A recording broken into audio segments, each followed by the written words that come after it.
آپ دیکھ رہے ہیں واسودیو شارٹس۔ جی صحافی ہیں معیشت کے شہباز رانا صاحب، انہوں نے ایک خبر بریک کی ہے اور اس کی تصدیق بھی آ گئی۔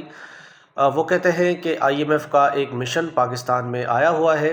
6 فروری سے تقریباً آج کے دن وہ وفد جو ہے وہ سپریم کورٹ آف پاکستان کے ججز صاحبان سے بھی ملاقات کرے گا۔ معاملہ یہ ہے کہ آئی ایم ایف میں پہلی مرتبہ کسی بھی دنیا میں ایسا نہیں ہوتا اور پاکستان میں بھی نہیں ہوا۔ یہ پہلی مرتبہ ہو رہا ہے کہ اب جو ججز کو کس طرح سے اپوائنٹ کیا جا رہا ہے ان کو وہ دیکھیں گے، کہیں عدلیہ میں کرپشن تو نہیں۔ اب یہ آئی ایم ایف دیکھے گی کہ ججز کو کس طریقے سے اپوائنٹ کر کے لگایا جا رہا ہے۔ اور آج ایوان عدل میں بھی وکلاء کی جانب سے احتجاج کی کال دی گئی ہے، کیونکہ 26ویں آئینی ترامیم کے بعد خبر جو ہے وہ یہی ہے کہ حکومت نے جو ہے کورٹ پیکنگ کر دی گئی ہے اور اپنی من پسند ججز جو ہے وہ حکومت لگا کر اپنے من پسند فیصلے لے رہی ہے۔ تو اب دیکھتے ہیں کہ آئی ایم ایف کے ساتھ ان ملاقاتوں کے بعد کیا معاملات زیر غور آئیں گے اور کیا پھر اس پر نتیجہ نکلے گا۔ یہ ایک الگ وفد ہے اور ایک اور وفد دوبارہ آئے گا، وہ مارچ میں ہوگا،